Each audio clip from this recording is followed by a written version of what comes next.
Olá,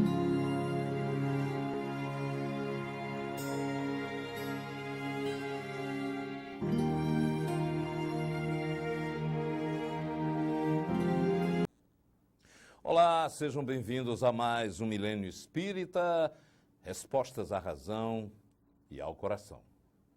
E hoje, com muito prazer, a gente recebe mais uma vez a visita do Otacílio Barros, que é o expositor da cidade de Niterói e membro atuante do CPAC, que é o Centro de Estudos e Pesquisas Espíritas Allan Kardec, situado no Rio de Janeiro. Agradecer a você, Otacílio. E vamos falar hoje sobre as provas necessárias, como havíamos prometido num programa anterior. Eu é que agradeço a você, os nossos amigos, né, que nos conduziram aqui hoje, mais uma vez em Fortaleza e mais uma vez no Milênio Espírita. Como é que a gente pode entender as chamadas provas que a vida nos oferece? Ante as provas necessárias, né? Quer dizer, a gente toda hora, todo momento, estamos sendo provados. Normalmente a gente costuma só falar, na maioria dos casos, na maioria das vezes, de expiação, né?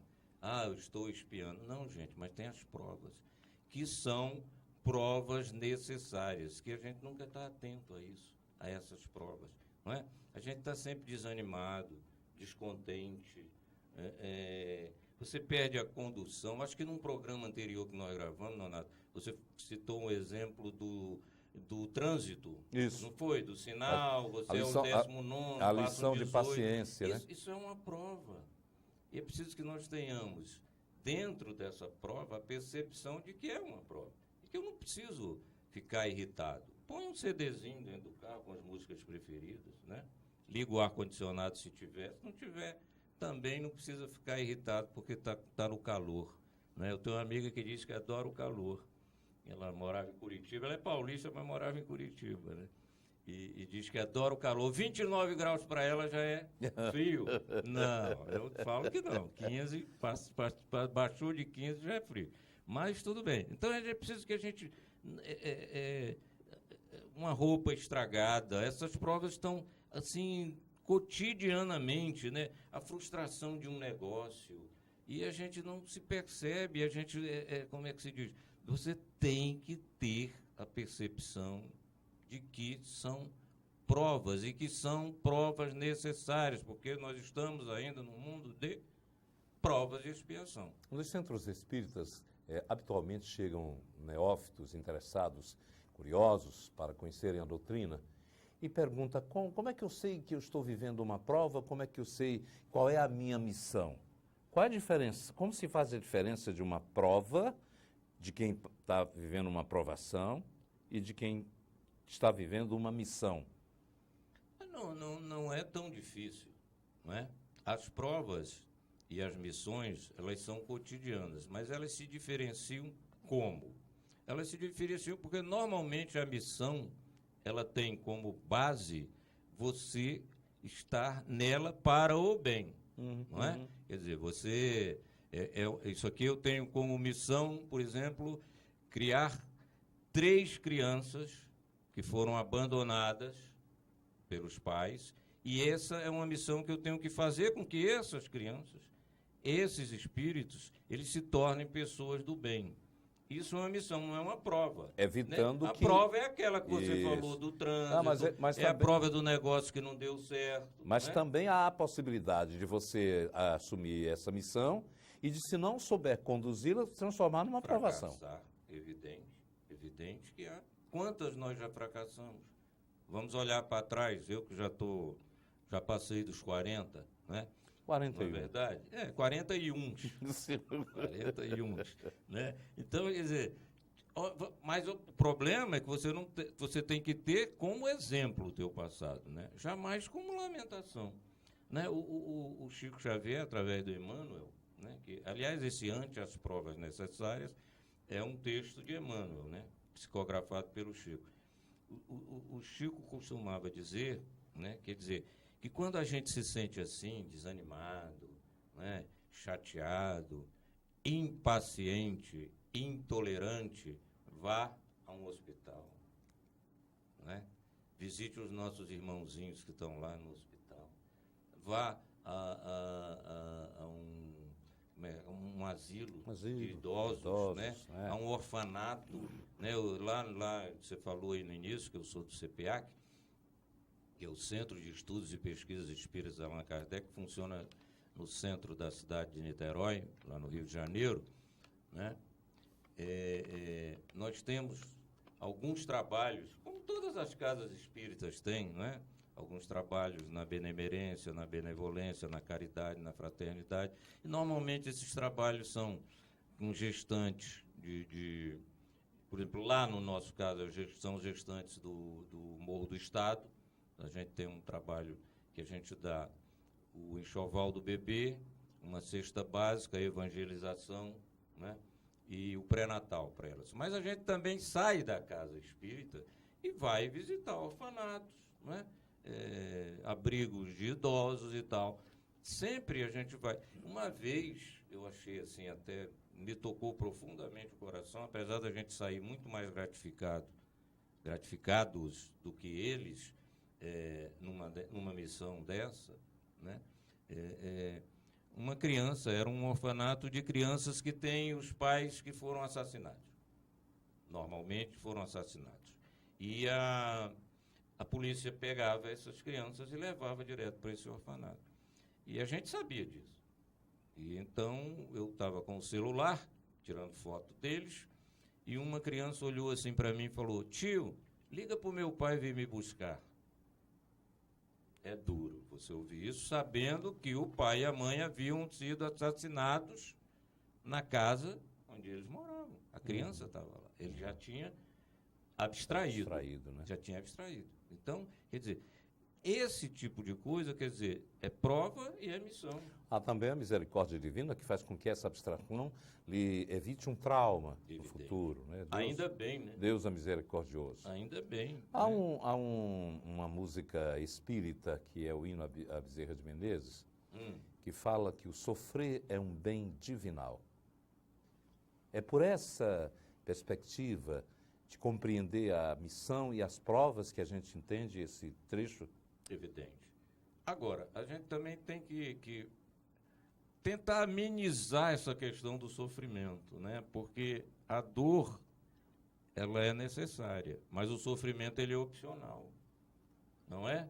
Quer dizer, você pode sempre amenizar a questão do sofrimento, porque a gente tem mania mesmo de passar para os outros, né, o sofrimento, de ser coitadinho, né, para que as pessoas se compadeçam da gente, tenham pena da gente. Ninguém tem que ter pena de ninguém, não. A gente tem que ajudar. Você falou tem que ter caridade, tem que ser fraterno, mas tem que fazer o bem. Mas não precisa ficar com pena das pessoas. Pois não. Desculpa, eu estava interrompendo para pegar aqui. Você falou no programa anterior, que a gente falava aqui sobre a reforma íntima, que nós espíritas, temos essa concepção de planeta de provas e expiações, como já tivesse. Não, é porque a gente está mesmo nessa... Não pode haver esse conformismo. Um conformismo, né? Não é verdade? Não. Então a gente costuma consolar os nossos irmãozinhos, principalmente os espíritas, né, que já entendem um pouco mais, né, em função do estudo da doutrina, já entendem um pouco mais o que seja prova, o que seja expiação, não é? O que seja missão. Então, a gente tem sempre que levar para esse lado da piedade e do conformismo. Não, é porque realmente a gente está aqui para sofrer. Não, gente. Ninguém está aqui para sofrer, não. O planeta tem essa classificação na classificação dos mundos, né? O planeta já foi planeta primitivo, já foi mundo primitivo, hoje não é mais. Hoje é provas e expiação. Mas repito, o que eu falei no programa anterior, é de evolução. Temos que olhar para esse lado. O próprio Divaldo, em 2014... Nosso Divaldo Franco. Íntimo. Isso, muito íntimo. A gente costuma Segundo falar assim, Clério. o nosso Divaldo, o nosso Chico, né? O nosso Bezerra de Menezes. Com essa né? A gente fala com intimidade, né? Danada, né, Nonato? E ele falava que o planeta de regeneração, quando indagado, eu até indaguei isso, Divaldo, quando é que começa a época que vai chegar, a época de transformação? Meu filho, já começamos faz tempo. Exatamente. Porque nós é que ainda não estamos situados nesse nível de ascensão. Mas o planeta já está evoluindo. Mas aqui a gente tem essa ideia do imediatismo, né? A gente querer... quer que seja no nosso tempo. É verdade. Né? As pessoas falam, o Brasil não tem jeito, desde que eu nasci eu também. Era o país do futuro. Sim, gente, continua sendo, daí. Não é para amanhã, não. As coisas não se resolvem assim. Temos toda a eternidade pela frente, para que a pressa? Né? Trabalhemos no bem, melhoremos o planeta. Né? Melhoremos, quer dizer, vamos deixar um planeta melhor para as nossas crianças. Não, vamos deixar crianças melhores para o nosso planeta. Vamos pensar assim, vamos inverter essa lógica, né? Eu preciso deixar um planeta melhor para os meus filhos. Não, vamos deixar filhos melhores para o planeta. As provas necessárias incluem, por exemplo, a frustração de um amigo que nos frustra, ou a frustração de não ter alcançado ainda esse patamar novo do planeta. Claro, evidente. Agora, por que um amigo me frustrou? O amigo não me frustra. Nós é que pomos expectativas demais em cima das pessoas. Não é? Uma vez eu aprendi, eu tinha um escritório no centro do Rio de Janeiro, era uma produtora de vídeo e um escritório de assessoria e consultoria de imprensa. Né? E eu tinha um garoto, ele era muito novo, como office boy, e ele tinha até a minha senha do banco, né? A minha e do meu sócio. E, de repente, um dia eu briguei com ele. Era o Tinoquinho, chamava ele de Tinoquinho. O Tinoquinho, depois, Tinoquinho, onde você esteja, se estiver vendo o programa, entre em contato. Tinoquinho depois entrou para a Marinha. Né? E um dia eu briguei com o Tinoquinho. Eu nem era espírita ainda, mas eu nunca fui assessor do mal. Eu sempre fui do bem, graças a Deus. Aí, eu mandei o Tinoquinho para casa, eu mandei ele embora. Falei, Tinoquinho, vai para casa, amanhã a gente conversa. Depois que ele foi, eu falei, cara, eu estou errado, porque eu estou pondo coisas demais para ele, né? Ele não pode, não tem capacidade nem condição de resolver determinadas coisas que eu estou pondo nas costas dele, quando essas coisas são minhas. Ninguém pode acrescentar um côvado ao que é. Não é verdade? Está na Bíblia. Cristo, é o próprio Está na Bíblia, Cristo. isso é bíblico. Então, a gente precisa ter essa percepção, né, de que ele chegou... Tem um livro muito interessante que diz que todos nós somos incompetentes, né? Ou a incompetência ao alcance de todos. Uhum. Ou seja, nesse livro, o autor, que eu esqueci agora, não lembro mais, eu devo ter lido isso... Eu não sou tão antigo não, mas li há uns 30 anos atrás. Né? Leu com 11 anos de idade. Provavelmente, né? Eu estou com 41, né? Nesse livro ele diz que você tem o teu melhor, um dos exemplos, não é? Você tem o teu melhor mecânico, aí você promove ele a gerente. Você perdeu o teu melhor mecânico e ganhou um péssimo gerente. É preciso que a gente tenha essa percepção, não é? Então a incompetência ao alcance de todos. Estava eu, no exemplo, sobrecarregando o Tinoquinho, e o errado era eu, não era o Tinoquinho. Aqui em Fortaleza, esse programa é originário aqui da capital cearense, nós tínhamos numa rua da cidade um soldado que era fantástico. Ele era um exemplo de cidadão que ajudava a atravessar uma velhinha, que fazia pagamentos, que parava o trânsito para as pessoas, ajudava. Ele era um verdadeiro policial cidadão. Aí as autoridades resolveram colocá-lo de trás de um balcão, porque ele era muito bom. Vamos botar ele aqui no serviço burocrático. O homem apagou-se. Foi um desastre. Porque aquilo que era visível para a população e que acharam que, não, ele é muito competente, vamos colocá-lo aqui. Era a função ali. Ele estava no ápice dele. No ápice dele, servindo. Era um homem que recolhia carteiras de documentos perdidos e ele fazia questão de, nas emissoras de rádio, fazer o levantamento de quem a perdera para fazer o encaminhamento. Fazia isso voluntária e graciosamente. Aí um dia eu me encontro com ele, que ele tinha deixado a praça lá do BNB. Onde é que você está, Batista? Você vem acompanhando a gente, hoje ele é um sargento. Ele disse, estou trabalhando agora no Palácio do Governo, lá tal. Ele disse, que pena, porque tiraram você da prática. Hoje você está um teórico. E foi ruim para ele e para a população. A população. Né? A população. Era a visão prática da polícia serviço, não era? Mas vamos voltar Ele aqui. estava executando bem a missão que lhe foi confiada. Nós estamos falando de provas necessárias, isso talvez para ele era uma prova necessária. Isso. Para a população também, que talvez não soube ser grata ao trabalho dele. Uhum. Mas como entender, por exemplo, alguém que está à beira do desânimo, com toda essa coisa que você falou da bondade da vida, da expectativa e da misericórdia divina. Muitas vezes a gente encontra alguém que está desanimado, que a vida não presta.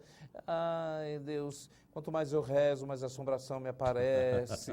É verdade.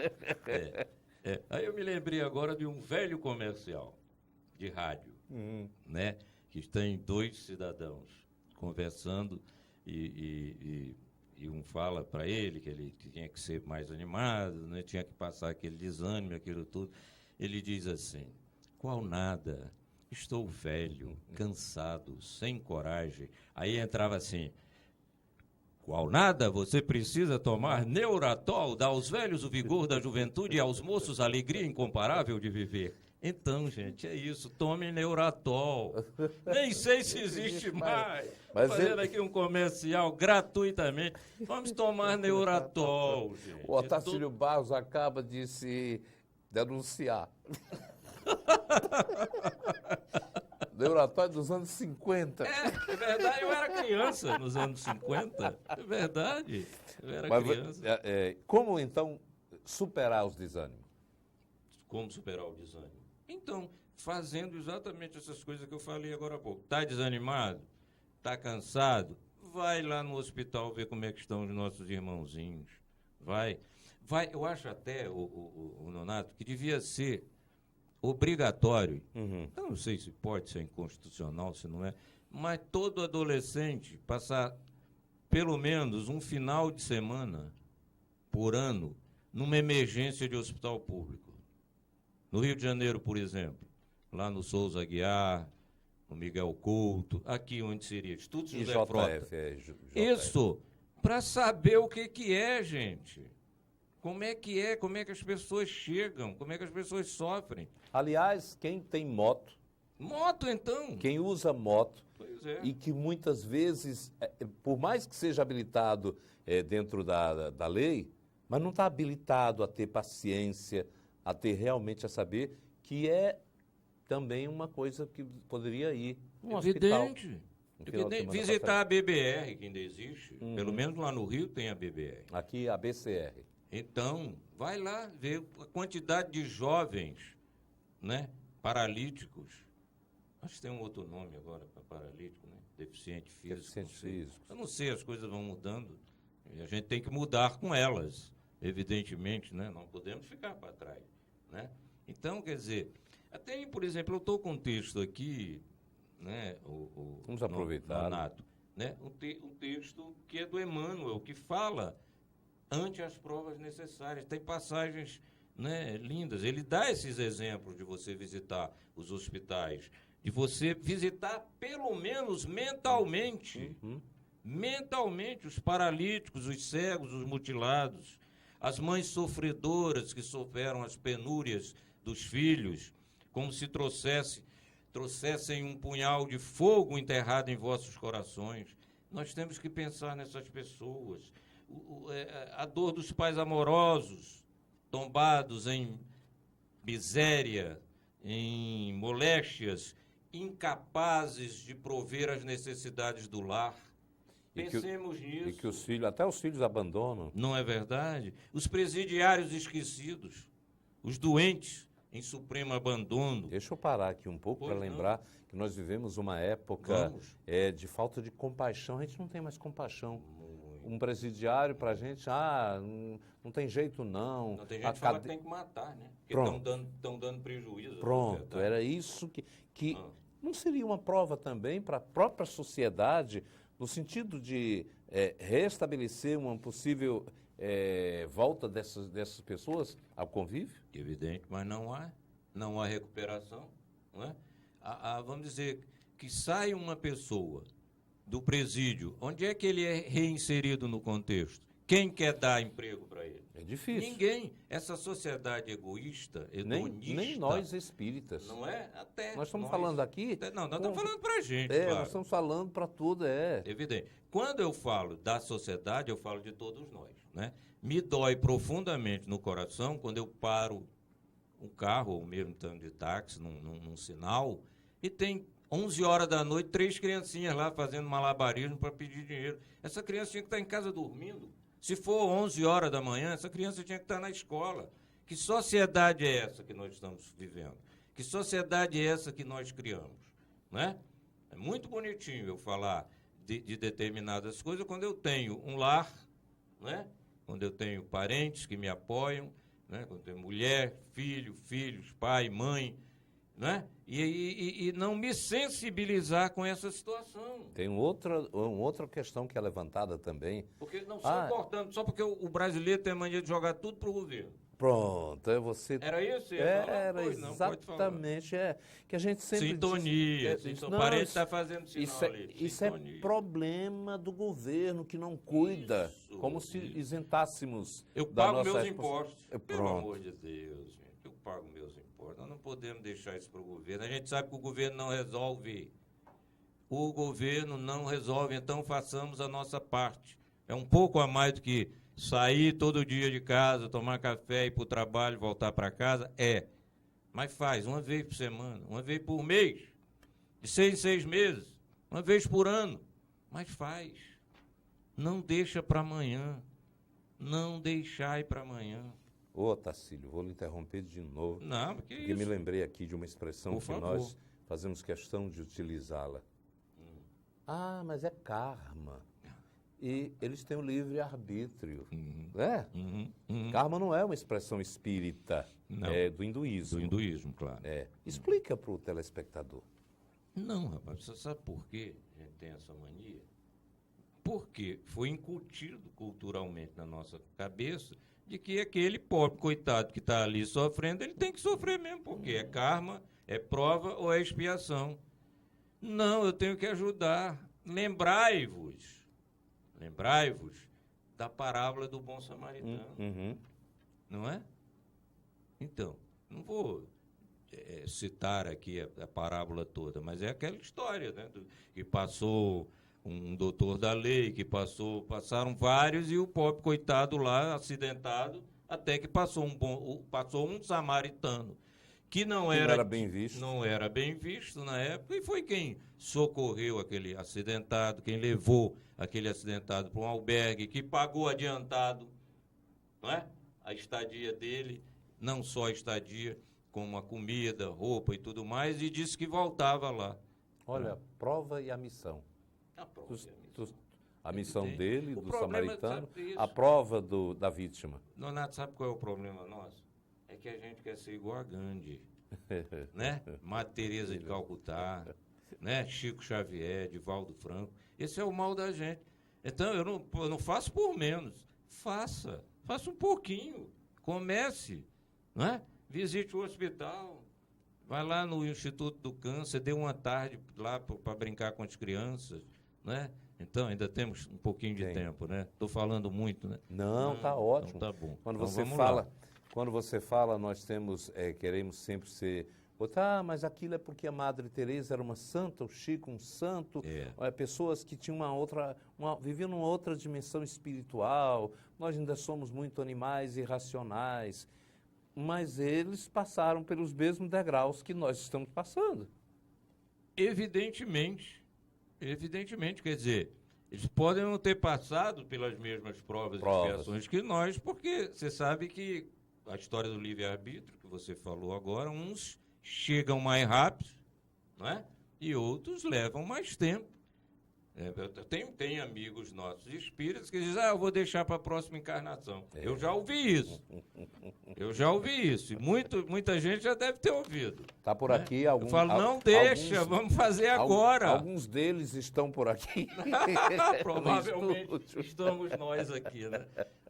Isso eu não vou fazer, não. Vou deixar para a próxima encarnação. Deixa não, cara. Faz agora, não deixa para a próxima. Quem sabe você não vai ter a oportunidade de fazê-lo na Terra.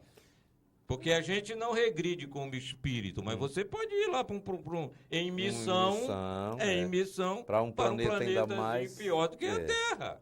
Aí lá você vai ser graduado. Vai ser Leonardo da Vinci. Mas já que a gente está falando em karma, em provas, expiações, e o acúmulo de provas, de dívidas, de endividamento, pode fazer uma nação também passar por uma grande prova? Karma coletivo. Pronto. Usando a palavra de novo. Aqui o interesse aqui para o telespectador. O Brasil passa por um... Passa. Nós temos um grande karma coletivo que é o dos escravos. Né? Nós fomos a última nação no mundo a libertar os escravos. E agora um adendo sobre isso. Por que o Ceará é chamado Terra da Luz? Porque libertou 4 anos antes os escravos. Aqui. 4 anos antes da Lei Áurea. Né? Então, gente, vamos pensar nisso. Nós temos um grande karma coletivo. Né? Uma grande expiação coletiva. Como é que vai ser cobrado isso? Isso já está sendo cobrado. É só olhar a situação do país. Não é? É só olhar a situação de miséria em que nós vivemos. Nós temos 2 países. Aliás, isso não é meu, se eu não me engano, é do economista chamado Edmar Baixa, tá? Que ele disse que o Brasil é a Belíndia. Né? Nós somos Bélgica e Índia. Quando ele fala daquela miséria toda que tem na Índia. Olha, que o telespectador que não é espírita pegou o programa já pela metade, ouviu você falar isso. Eu disse assim, o que é que eu tenho a ver com isso? Eu não estava lá no tempo dos escravos. Eu estou fazendo o papel, sério? o advogado do outro. Não, dane-se o mundo que eu não me chamo Raimundo. Pronto. Não é isso? É isso, a gente tem essa mania de falar isso. Eu não tenho nada a ver com isso. Claro que tem. Nós todos temos. Né? Agora há pouco, antes do programa, nós conversávamos sobre a França. A maioria de nós, que aqui está hoje, já vivemos na França. Né? Vivemos aquela idade negra, aquela idade média, e estamos aqui espiando. Não é à toa. Não é? Tem até uma brincadeira que eu acho de mau gosto. Não vou nem falar. Vamos para frente. Deixa passar. Deixa passar. Otacílio, tem mais um tempinho? Quanto tempo nós temos? Nós temos uns 5 minutos ainda. 5 minutos. Dá para você falar ainda um pouco. Temos aqui, a gente pode até ler aqui um pouquinho dessa... Que eu interrompi exatamente para a gente pegar essas análises que chegam a partir do texto de Emmanuel. Não é? Quer dizer, de Emmanuel aqui, ante as provas necessárias, não é? Então, ele diz aqui, quando a gente falava dos presidiários, ele fala também, visita os doentes em supremo abandono e aqueles outros companheiros nossos em absoluta e desesperada exaustão que suspiram pela morte, certo? Como sendo a esperada solução para os problemas aflitivos que lhes martirizam a alma. Tem muita gente querendo morrer e tem muita gente que se mata. Para se livrar das provas que são necessárias. E das expiações. Né? Quer dizer, é por isso que a gente é contra a eutanásia. Você tem que viver aquela experiência até o final. Muita gente não entende. Não, o cara está sofrendo, vamos desligar os aparelhos. Contra o suicídio. Né? Vamos dar contra o suicídio, evidentemente. Vamos dar uma injeção letal para ele não sofrer mais. Gente, ele tem que passar por aquilo. Nós temos que passar por isso.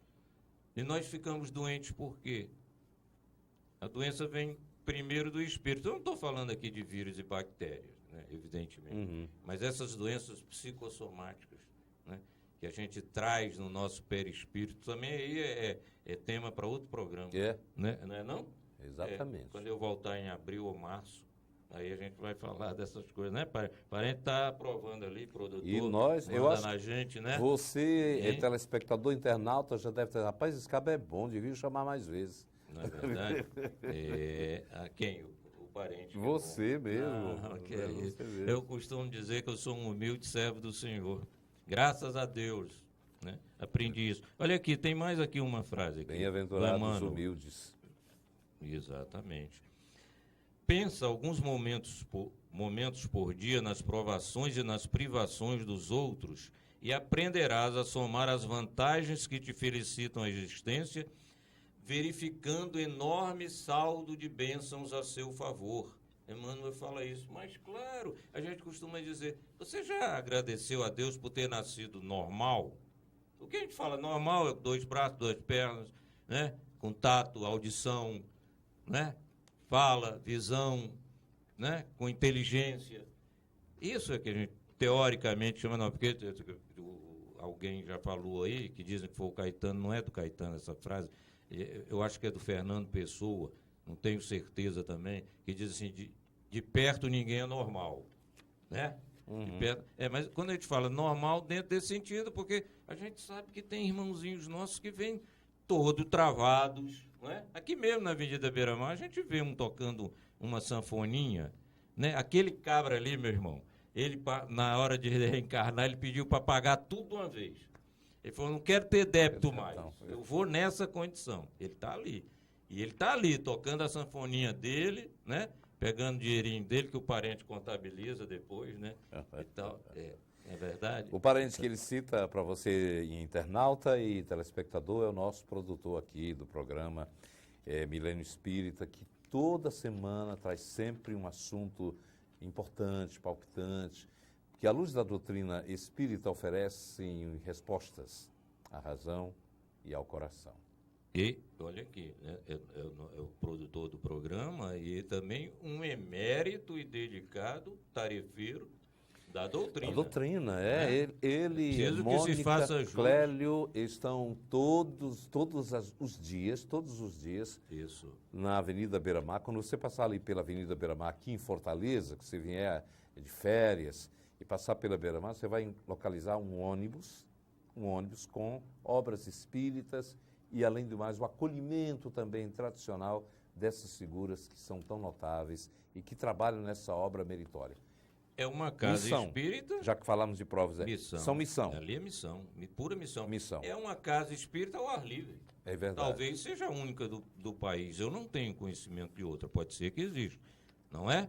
Quer dizer, a única coisa que não é feita lá é a sessão mediúnica. Evidentemente que não poderia ser, porque a mediúnica não deve, não é que não possa, mas não deve ser aberta. Então a sessão mediúnica, né? Dai a César o que é de César. Concordo com você. Não é? Estamos chegando ao final.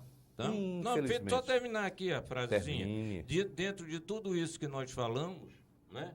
De provas, expiações e tudo mais, desânimo ante as provas necessárias, Emmanuel fecha com essa frase aqui. Então, compreenderás que ao invés de nos queixarmos do mundo ante as provas e as lutas que ainda nos incomodam, será talvez o próprio mundo que possua motivos para queixar-se de nós. Verdade. Hein? Não é uma pura verdade? Obrigado a você, Otacílio. Obrigado a vocês. Você, internauta. Obrigado a você, telespectador. Até o próximo encontro.